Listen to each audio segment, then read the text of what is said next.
It can be music, it can be animations, or even hit effects. All of these things come together in some sort of perfect blend that bolsters fighting game feedback and impactfulness. Everyone, one way or the other, has had some level of appreciation for these elements in their favorite fighting games or how they come together. But what about something that people don't really notice a lot? That one thing that seems to be overlooked in a lot of cases that makes your brain light up with excessive amounts of dopamine. I know you've seen the title of this video, but if you haven't caught on yet, I'm specifically talking about fighting game hit sounds. Now cue the epic intro.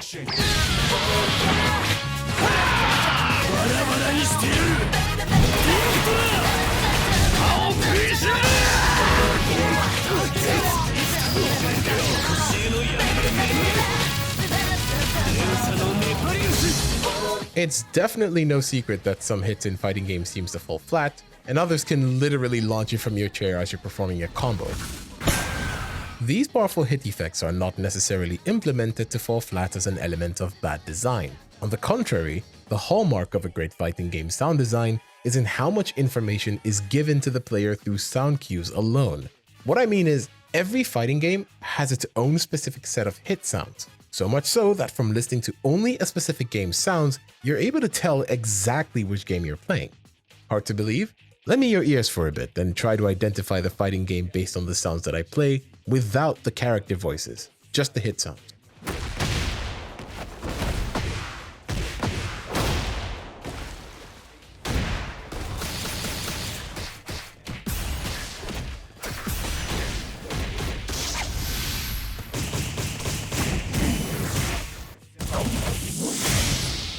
Chances are, if you played any of these games, you didn't get any of these wrong. And if you did, even though you played said game, you are not real. Huh? What do you mean I can't say that? Let's move on. Now, if at any point you felt like that speaks good for the game's sound design, but it's not something that's up to how these effects sound alone. In all the examples I just played, the sounds are absolutely not random. Not to say all of them aren't, but let's take a game like Tekken, for example. A game that I would say has amazing sound design. Each and every hit sound in this game can range from basic to the equivalent of stepping on a Lego barefooted. This is because each and every one of these hits has a property to convey to both the attacker and the defender.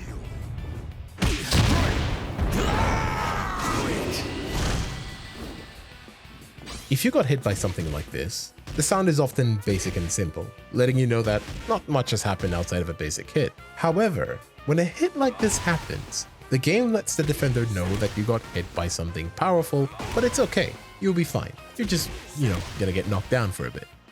And then there is this. If you hear something like this after you got hit, something is broken. Something has just happened. That is about to make you very sad.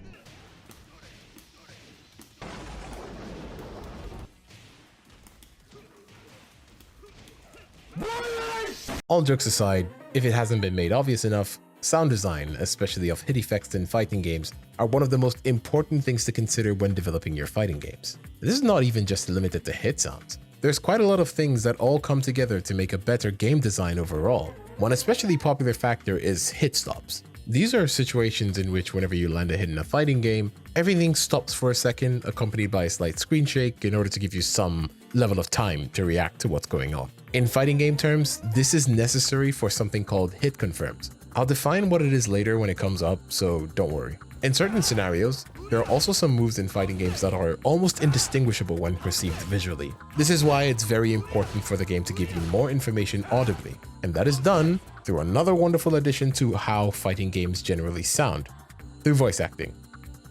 Look at Ken doing this move multiple times right here. Can you tell me what exactly is different, aside from underplaying their character? For people who haven't either played Street Fighter 6 and fought enough Kens to know, he's doing multiple versions of Dragon Lash. This move has a light, medium, and heavy version. The light one is unsafe on block, but he can't be interrupted whilst doing it in a string. On the other hand, the heavy version is plus on block, and can't only be interrupted, but can be punished by doing something called a drive impact. What I mean by the term plus and unsafe on block is plus just means you can move before your opponent after your attack is blocked, and unsafe just means you can get punished by your opponent after an attack is blocked. These terms appear a lot when dealing with fighting games, but if you're new or don't really understand these terms, feel free to comment below which ones you don't understand, and I'll gladly reply to you explaining what they mean. Small plug, I also have a 9-minute video with timestamps that explains each term. Feel free to check out the video if you want. Moving on. If you thought that the moves from before looked really similar and are wondering how to tell the difference, well, this is where I go back to voice acting and sound design.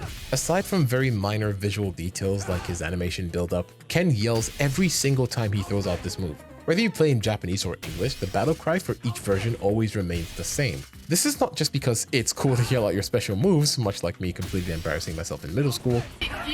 It's because the game developer knows that these animations are not easily distinguishable by visual alone, so they include a sound aid. So every time Ken does the light version of this move, he yells a battle cry. But when he uses the heavy, and boom, we have good sound design. Huh? That was easy, right? I hope so. But how exactly do we know what bad hit sound design is?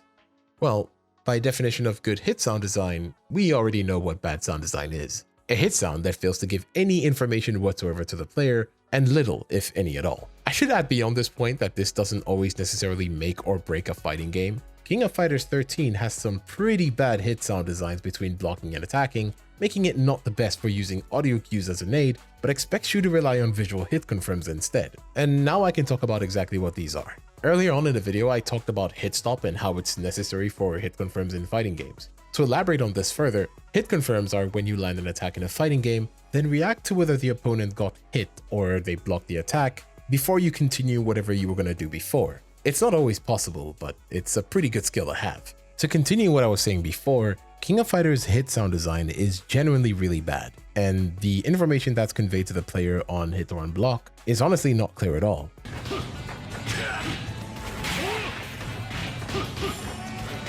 But despite this, it still has some of the most beautiful sprite art in any fighting game. But that's not what the video is about, is it?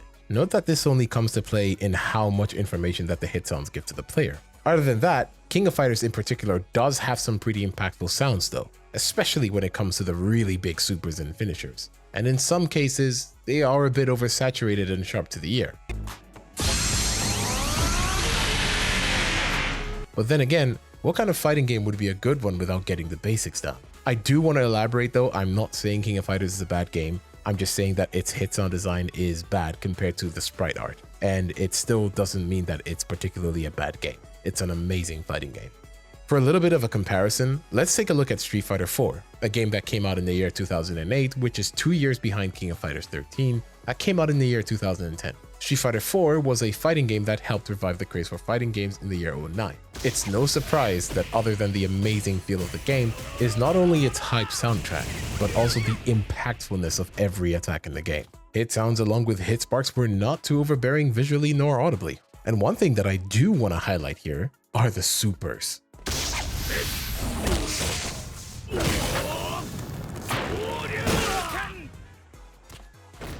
It's no surprise to say that Street Fighter 4 was a game that paid very close attention to all these elements on purpose to ensure that you were feeling every action you were taking mid-match. And these are just some of the elements that make up good sound design overall in any video game, not just fighting games. And before you finish typing that comment, this is not up for debate. Nothing came close to Ryu's Metsu Shoryuken, and the chimes that came from the hits of the supers. Oh, nothing can compare. No, shut up. F you.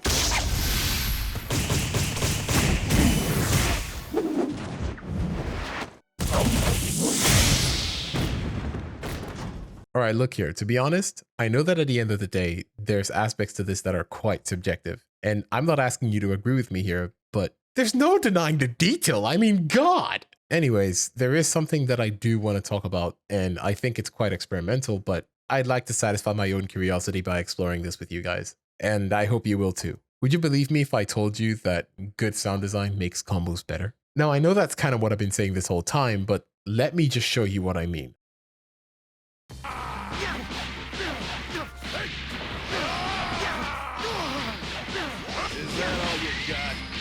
You're not gonna get away with this. You're the one who's gonna die.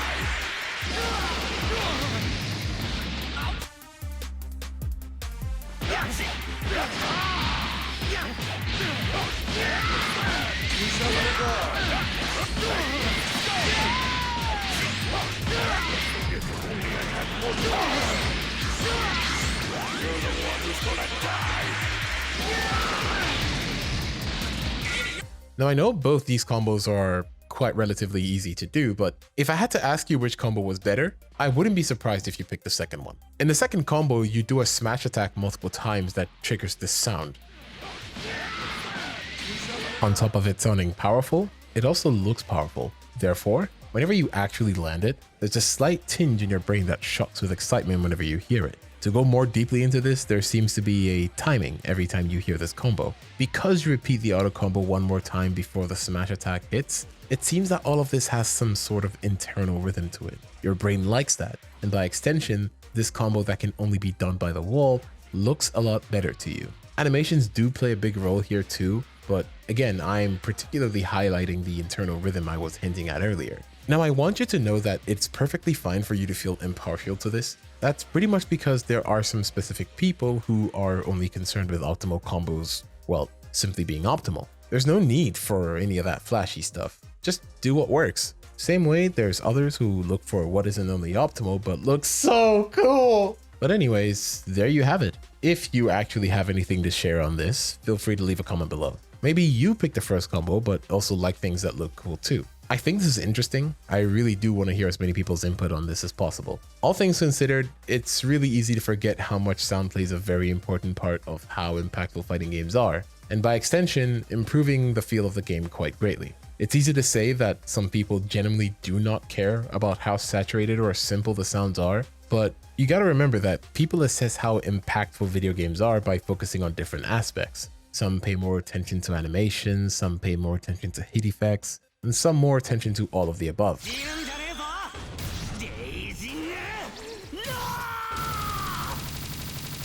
But that doesn't mean that at the end of the day, the game is any less impactful by focusing on all of the above. I think that sound design in fighting games are pretty cool, and that's pretty much the point of this video. I kind of want to share my excitement with you guys on how I feel about these things. Just to highlight here, I didn't want to talk about Killer Instinct because if I did, we were going to be here all day. I mean, Killer Instinct sound design is so freaking good. I mean, come on. If what I've been discussing so far has piqued your interest, be sure to leave a like and subscribe if you enjoyed me geeking over good sound design. Oh, and remember guys, take your time.